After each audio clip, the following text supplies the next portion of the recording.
다음 일행님이시고요. 개인 발표는 중고령자 일자리, 사원과제는 번들가슴금 방생편 이어서 하도록 하겠습니다. 자, 준비되시는 대로 발표 듣도록 하겠습니다. 시작하십시오. 네, 현재 한국은 경제활동 초고령화 사회로 진입함에 따라서 경제활동 인구 감소 그리고 노인 비용의 증가 등의 문제를 겪고 있습니다. 좀 크게 합시다.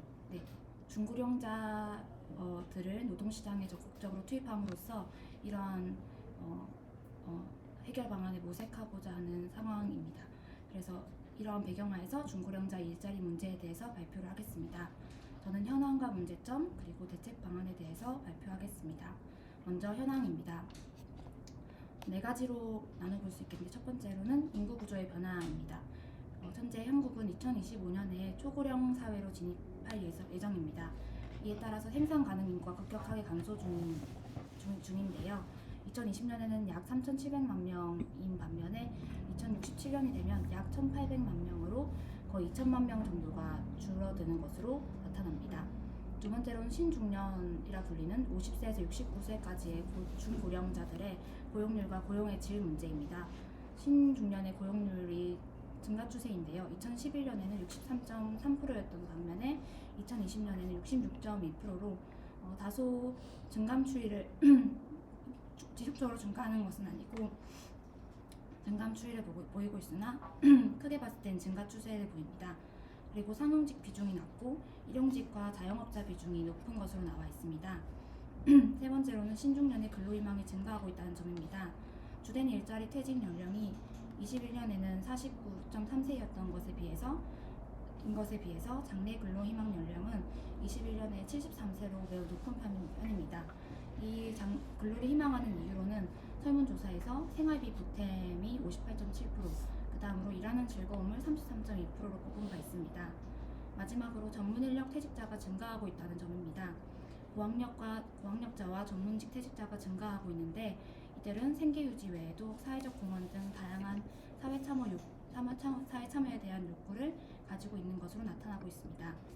다음으로 중고령자 일자리의 문제점에 대해서 말씀드리겠습니다. 첫 번째로는 질 좋은 재취업이 어렵다는 점에 있습니다. 재취업 시 숙련도나 근로조건 등에서 하향 이동을 많이 보이고 있고 또 중고령 재취업자의 임금 수준은 장기 근속자의 49.8%에 불과합니다. 두 번째로 생계형 과밀업종 창업이 많다는 점입니다. 체계적 준비 없이 창업을 하는 경우가 많아서 생계형 창업이 대부분입니다. 여기에는 부동산업이 37.7%, 그리고 두 번째로는 도소매업이 19.1% 정도로 나타나 있습니다. 마지막으로 종합적 지원 체계가 미흡하다는 점이 있습니다. 단기적인 직접 일자리 위주의 지원이 많은 편인데요. 2020년에 노인 일자리의 74만 명 중에 54만 명은 단기형 공익활동력 일자리로 나타났습니다. 그래서 내실화가 필요한 상황입니다. 그리고 신중년을 위한 직업훈련, 고용서비스, 장려금 지원, 그리고 창업 지원 등이 부족한 현실입니다. 이러한 현황과 문제점을 바탕으로 대책 방안에 대해서 말씀드리겠습니다. 첫 번째로는 재취업 지원을 활성화해야 할 것 같습니다.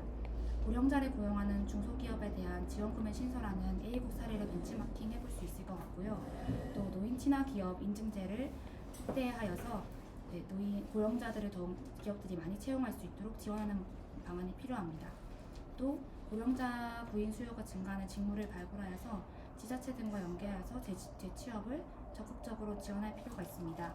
A국 사례에서는 82개 업종별 고령자 고용 촉진 가이드라인을 만든 바 있다고 합니다. 이를 참고해 볼 수 있을 것 같습니다. 그리고 국력과 전문성을 갖춘 퇴직 인력을 위한 신중년 경력형 일자리 내실화가 필요한 상황입니다. 이러한 일자리로는 제 생각에는 청장년층을 위한 취업이나 창업 컨설팅 혹은 교육 프로그램 등을 생각해 볼 수 있을 것 같습니다. 두 번째로는 체계적인 창업 지원 방안입니다. 중장년에게 맞춤되어 있는 창업 교육을 개설하고 확대할 필요가 있습니다. 또 대기업이나 우수 창업인들과 연계하여서 재정이나 기술 등 안정적인 사업 모델에 대한 컨설팅 제공이 필요해 보입니다. 다음으로 직무 역량 교육 확대 역시 필요합니다. 재직자나 퇴직자 모두에게 맞춤형 직업 훈련이 확대되어야 할 것이고 또 고령의 재직자에 대한 디지털 전환 적응 교육 마련 역시 필요해 보입니다. 마지막으로 고령자 고용 임금 체계 개편에 대한 협의체를 구성할 필요가 있겠습니다. 친중년 일자리 위원회나 TF 같은 이제 협의체 등을 설치해서 정년 연령 상향이나 고령자 친화적 노동 환경 개선, 그리고 고령자 고용 지원금 체계 등에 대한 전문적인 논의와 연구, 그리고 장기적인 로드맵을 마련할 필요가 있겠습니다. 이러한 장기적인 방안을 통해서 초고령 사회로의 변화가 가져올 충격을 완화해야 될 필요가 있겠는데, 최근 확대되고 있는 임금 피크제 등도 생각해 볼 수 있을 것 같습니다. 네, 이상으로 발표를 마치겠습니다. 감사합니다. 네. 5분 30초.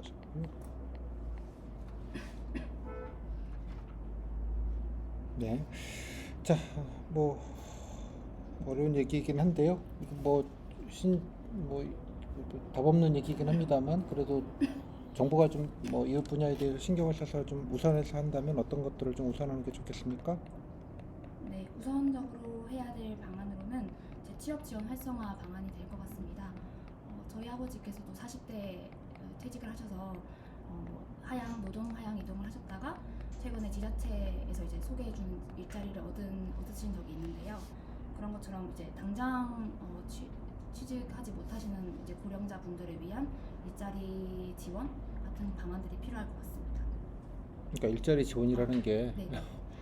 뭘 어떻게 하는 게 우선인지를 말씀드리는 거예요? 네, 우선 제가 생각하는 우선적으로 해야 될 방안은 고령자 구인 수요가 증가하는 직무를 발굴하는 하고 이것에 대한 가이드라인을 배포하여서 지자체와 지원을 확대하는 편이 필요하다고 생각이 듭니다. 그러니까 지원 확대라는 게 무슨 뭘 지원하냐고 좀 여쭤보잖아요. 네. 직접적으로 이제 일자리를 소개해주거나 소개, 관련 재교육이 필요하다면 재교육, 재교육, 그리고 이후에 그 고령자들을 장기적으로 이제 고용한다면 그런 기업들에 대한 지원금 지원 같은 것들도 필요해 보입니다. 네, 좋고요. 뭐 사실 이게 뭐 수요적으로는 공고하는데 이제 발굴이라는 말이 참 말이 편해서 좋기는 한데 그 일반 기업들이 뭐 이런 분들을 뽑아야 될 그렇게 큰 유인이 있지는 않을 것 같다는 생각이 드는데, 뭐 기업 측면에서 이런 것들을 좀 지원도 좀 뽑으실 수 있게 지원이 좀 필요할 것 같은데요. 뭐 아까 지원금 얘기를 하셨고, 그 외에 어떤 것들이 좀 지원을 하는 게 그래도 조금이라도 더 이런 중고령 분자분들을 좀 취업하는데 용이하게 좀 장려할 수 있겠습니까? 네, 우선 제가 쓴 노인 친화 기업 인증제를 좀 확대하여서 이러한 목적 좀 크게 합시다. 네, 노인 친화 기업 인증제를 확대하여서 이러한 기업 인증 받을 시 공공 입찰 시에 가산점을 부여한다거나, 혹은 고령자들이 아무래도 고령자를 채용할 시에 필요한 장비나 기기들 혹은 그런 것들이 필요할 것 같습니다. 그래서 엘리베이터라든가 혹은 뭐 광학기기 같은 것들, 그런 것들을 조금 지원해 줄 수 있으면 좋을 것 같습니다. 네, 아까 뭐 임금 피크제도 뭐 기업들이 요구하는 바이기는 한데, 뭐 뭐 장점도 있고 단점도 있을 것 같아요. 임금 피크제라는 게 뭐 원래 뭐 한 50도 후반은 잘라야 되는데, 소위 말해 기업 입장에서 보면 60도까지 정년은 보장해 주는데 대신 월급 반만 받아, 뭐 이런 거거든요. 쉽게 말하자면. 장단점 어떤 게 좀 장단점이 있을까요? 장점으로는 고령자 분들도 좀 더 오래 일자리에서 일을 할 수 있고, 또 그분들의 이제 절감한 임금을 가지고 기업 측에서도 새로운 이제 신규 청년 직원들을 채용할 수도 있을 것입니다. 아까 뭐 그런 장점은 있는데 단점은 또 뭐가 있을까요? 단점은 아무래도 그러니까 고령자분들에게 질 좋은 일자리가 되지는 못할 수도 있다는 생각이 조금. 그 동일 노동을 하더라도 급여가 막 상당 부분 삭감이 되니까 기업들이 그 임금 삭감의 어떤 뭐 그런 걸로들 많이들 활용하고 싶어 하죠. 네네, 감사합니다. 예. 뭐 이제 이런 것도 도입하면 또 젊은 층들이 반발합니다. 왜 반대할까요? 우선 자신들의 일자리가 줄어든다고 특히 많이 임금 피크제 생각하고. 과정 반대하는 게 젊은 층들이거든요. 네, 네. 왜 반대하겠습니까? 임금 피크제를? 일자리가 줄어든다고 생각을 많이 그죠? 할 뭐 것 같은데. 네. 그 연장이 되면 신규를 안 뽑을 테니까 네. 당연한 얘기 아니겠습니까? 네. 물론 이제 기업들은 줄여서 신규를 뽑는다고 청년들을 뽑는다고 주장은 하나 네. 뭐 그렇지 않은 경우들도 상당히 많거든요. 뽑지는 네. 않고 인건비만 줄이는 방식으로 쓰는 경우들이. 네. 전문층 반대를 뭐 이런 것도 사실 우려되는 포인트인데 이런 건 어떻게 좀 보완을 할 수 있겠습니까? 네. 우선 신규 채용을 안 하는 부분에 대해서는. 네. 우선 이 제도를. 임금피해 취지는 정부의 취지는 그러니까 줄이는 만큼 신규도 뽑아라 이런 네. 얘기인데 신규를 네. 안 뽑으니까 지금 그렇잖아요. 근데 기업이 필요에 따라서 안 뽑겠다는데 뭐 안 뽑는 걸 가지고 뭐 압수수색을 할 수 있는 것도 아니고. 우선 궁극적으로는 노인분들이 일자리를 얻으시면 이제 전체 사회가 부담해야 되는 노인 부담 비용이 있는데 그것이 줄어들 수 있을 것이라고 최대한 알려드려야 될 것 같고. 기업에게요? 아니요, 그 청년분들에게 사회가 부담해야 되는 노인 부양 비용이 줄어들 것이라고. 잘 동의를 할까?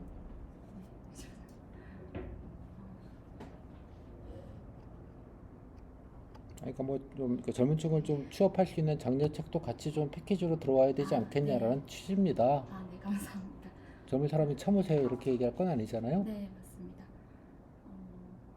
네, 이렇게 노인 일자리, 중고령자 일자리 정책을 확대함과 동시에 청년 일자리 역시 이제 임금 피크제와 함께 좀 더 보장할 수 있도록 그래서 중고령자 분들이 이제 실시하는 교육 프로그램 이런 곳에서 교육 프로그램에 지원하고 취업 패키지를 마련하겠다고 알려드리면 좋을 것 같습니다. 볼 때가 청년 지원책들도 좀 비중 있게 한다라는 거를 좀 균형 있게 알려주겠다 뭐 그런 얘기죠. 네, 정리해 주셔서 감사합니다. 뭐 실제 있었던 제도이기는 합니다만 임금 피크제를 도입하는데 젊은층을 그만큼 채용을 하면 그 젊은층 채용하는 거에 대해서 취업 장려금 지급하는 제도가 있었습니다. 예를 들자면 네. 그죠? 임금 피크제를 도입하는데 청년들을 고용한다면 그 고용한 청년에 대해서는 상당 부분의 인건비를 지원하는 방식으로 해서 청년층들을 좀 뽑는 거를 관장하는 방법들도 있을 것 같기는 해요. 뭐 아무튼 알겠고요. 여러 가지 적어주셨는데 뭐 TF 뭐 아까 얘기하셨어요. 이런 거 만들려면 여러 사회적 논의 기구가 필요할 것 같은데 뭐 어떤 부처, 어떤 단체, 주체들이 좀 참여하는 게 좋겠습니까? 우선 정부에서는 고용노동부와 기획재정부 그리고 이제 기업 측 대표도 필요할 것 같고요. 네. 그리고 노사정위원회가 이런 일을 담당하고 있거나 담당할 수 있을 것이라 생각합니다. 노사정위원회가 이름이 바뀐 건 모르시나? 뭐 제가 약간 죄송합니다. 뭐 그런 협의체 구구에서 좀 논의를 이걸 좀 하자. 네. 알겠습니다. 자, 이 정도 할게요. 감사합니다. 상황과제 반달과 상범인데요. 뭐 상황은 잘 아실 것 같고요. 대책 방안만 좀 빨리 듣겠습니다. 시간이 뭐 많이 지나버렸네요. 네. 저는 이제 생태계 보전을 위해서 반달가슴공 방생 사업을 추진해야 한다고 생각합니다. 대신 이제 인근 지역 주민분들의 일단 인명사고에 대한 우려나 경제적 피해 혹은 임산물 채취 제한 등의 우려가 있으신데요. 이에 대해서는 우선 순찰단을 경찰청과 연계해서 구성하여서 정기적으로 이제 이 산 인근을 순찰할 수 있도록 지원할 것입니다. 또 간접적으로 경제적 피해를 조금 보상해드리기 위해서 이 마을을 반달가슴곰 보존 마을 등으로 지정해서 관광 자원화할 수 있게 만들고 또 관련한 이제 역사관 같은 관광시설 같은 것들을 설치해 드릴 수 있으면 좋을 것 같습니다. 네. 뭐 실제로는 뭐 GPS다 달고요. 예, 네. 또 거기 뭐 방송하신 그쪽 기관에 계신 분들이 뭐 상당 기간 동안 거기에 상주하시면서 이동 경로나 또 이런 것들이 있고 민가에 내려오면 뭐 마취정도 쏘고 이래서 다시 또 이렇게 다시 방송하고 뭐 이래가지고 좀 시간을 오랫동안 그렇게 한다고 해요. 뭐 실무적으로는 그렇습니다. 네. 아무튼 뭐 그렇게 하는데 만약에 이렇게 하다가 뭐 실제로 뭐 건달발송범이 내려와가지고 뭐 예컨대 농작물 피해를 줬거나 뭐 그런 일들이 이제 심심찮게 벌어진다고 가정하겠습니다. 예, 가정에서 좀 반대 여론이 높다라고 하면 어떻게 대처해야 될까요? 네, 우선 피해 규모 등을 잘 조사해보고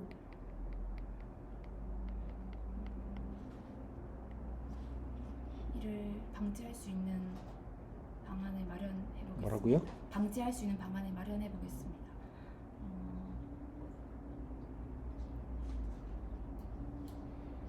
뭐 어떻게 말하는 거죠?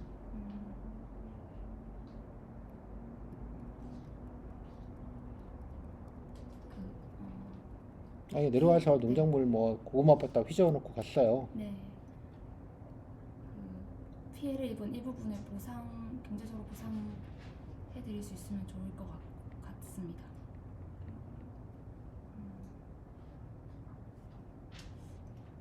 죄송합니다. 더 이상. 아니 그 뭐 했으면 보상은 당연히 해야 되고요. 네. 주민들이 난리 나지 않겠어요? 또 그럴까봐? 네. 공청회를 열어서 공청회를 하면 뭐 곰이 안 내려옵니까? 그러면 아까 말씀드린 순찰단을 좀 더 강화하고, 네,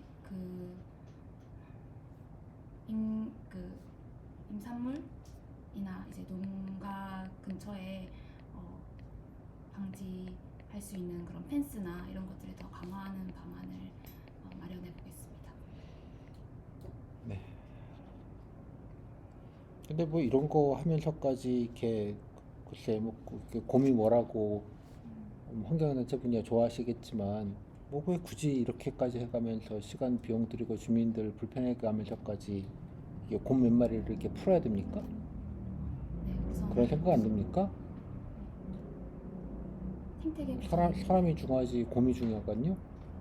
라는 논리를 아마 뭐 비판적인 의견들이 개진이 되겠죠. 어떻게 설득하시겠습니까? 우선 장기적으로 보았을 때 그런 천연기념물인 반달가슴곰을 보존하고 있는 마을이라는 것만으로도 지역 이미지가 제고될 수 있을 것 같고, 아까 말씀드린 것처럼 관광 자원화를 하여서 그 얘기가 아니고 네.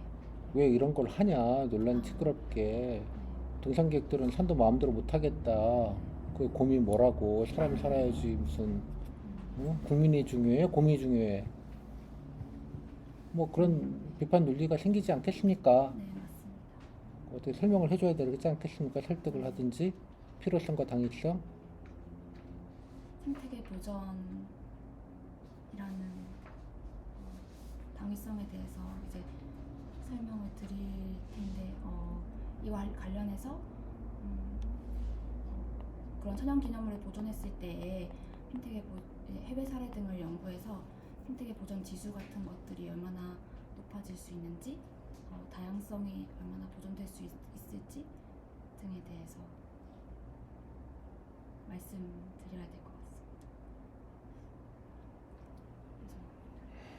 그러니까 뭐 그런 이게 당위성을 말하는데 뭐 근거를 갖고 말을 해야 되지 않겠냐고 제가 드리는 취지예요. 뭐 본인이 뭐 연구자도 아닌데 어떻게 알겠습니까? 그거를.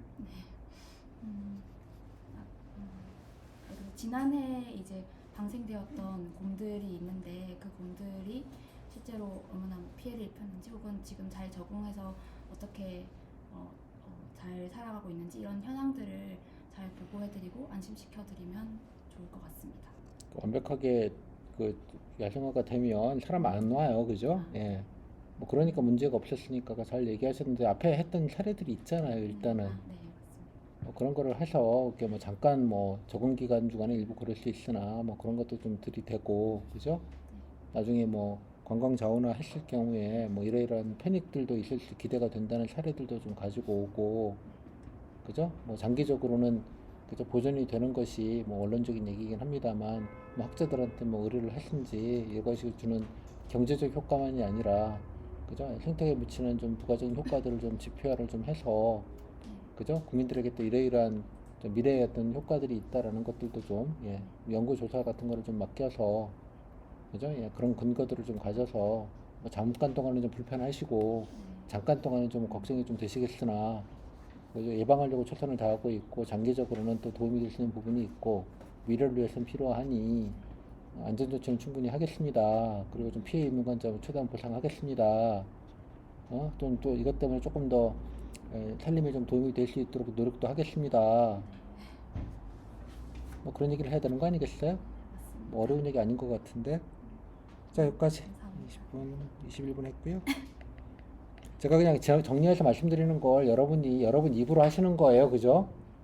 뭐 어려운 얘기 아니잖아. 듣고 나면 너무 당연한 얘기 아니에요? 너무나 당연해서 할 말이 없잖아.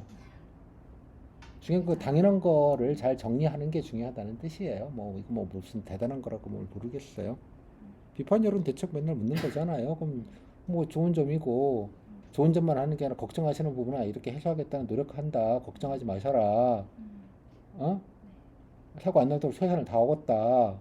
나보다라도 뭐 조금 그러더라도 우리가 다 보상해 드리겠다.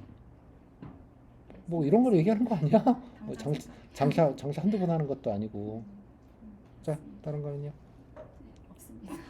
예, 사실 그 신종 일자리 관련된 것도 제일 그 상원과 그 개인 발표 중에 어려운 게 복지예요. 그건 히스토리와 워낙 복잡다단하기 때문에 그 다음 어려운 게 고용이에요. 이것도 다 이게 정답이 없고 이거 하면 이게 문제, 저거 하면 이게 문제, 그죠? 이게 그냥 풍선 누르기 같은 느낌이 있어서 그죠? 중장년층 일자리 막 한다고 하면 젊은 층들 반대하면 어떡할래? 이런 거 물어보는 용도거든요. 그죠? 장점만 있는 게 또 얘기는 안 물어봤지만 돈 들면 어떡할래? 이런 얘기 그런 거 물어보는 거라 이것도 약간의 좀 배경 지식이 조금 있어야 조금 그래도 조금 좋은 답을 할 수밖에 없는 성격이 좀 있어요. 근데 뭐 그런 걸 감안하면 뭐 나름 그래도 좀 선방해서 잘 얘기하셨다고 생각이 좀 들어요. 그죠? 아까 뭐 여기 또 이렇게 장비기기 인증제 이런 얘기도 뭐 딴 데 쓴 거 그냥 갖다 와서 잘 쓰셨고요. 예를 들자면 예, 전문청 반대 보완 같은 거는 좀 재질문을 하긴 했으나 그죠? 항상 말했잖아요. 형평성 문제를 제기하면 왜 쟤네들만 해줘 그러면 아니 그거랑 상관없다. 너네들은 따로다. 이거 한다고 너네들이 주는 게 아니다. 그죠? 뭐 이런 걸 설명한다는 거잖아요. 기본이 논리 구조가. 하지만 이건 사실 상관이 있는 구조가 있을 수 있다고 제기를 했으니 그럼 뭐겠어요.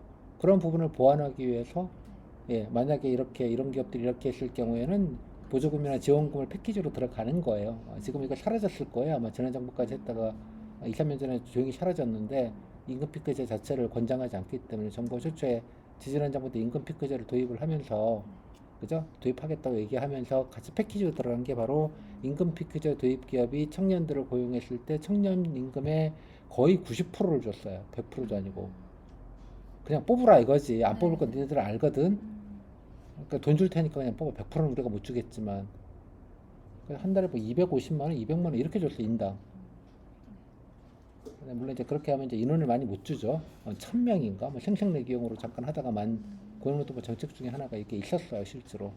뭐 그런 것까지는 몰라도 되는데 약간 좀 전문층한테도 이렇게 좀 일부 피해가 갈 수 있으니 그 부분은 좀 보존할 수 있게 뭔가 대책이 좀 필요해 보인다.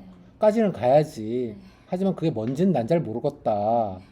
성형이랑 비슷한 거잖아요. 그러니까 방향을 보여주고, 그죠? 근데 뭔가 좀 구체적인 방안은 제가 좀 잘 떠오르지 않습니다. 그죠? 아까 반달금도 마찬가지예요. 그죠? 뭐 이렇게 미래 뭐 긍정적인 좀 보존 효과를 어떻게든 좀 예, 좀 가시적으로 좀 보여드렸으면 좋겠는데 제가 뭐 그렇게 해야 된다는 건 구체적으로 어떤 식으로 좀 보여드리고 할지는 잘 모르겠습니다.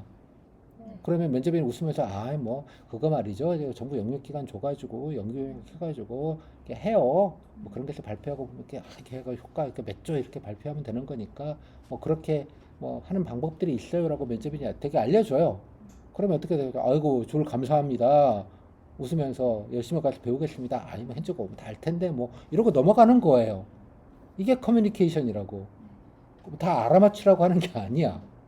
계속 얘기하지만 내가 뭘 해야 된다는 걸 내가 담당자로서 알고 있다는 사실 그 자체가 중요한 거예요. 위안을 내지 않더라도. 오케이? 질문? 그냥 선방했어. 이것도 마찬가지. 무난하게 한 선방은 했다. 선방했으면 뭐 됐죠 뭐. 감사합니다. 네, 고생했어요. 수고하셨습니다.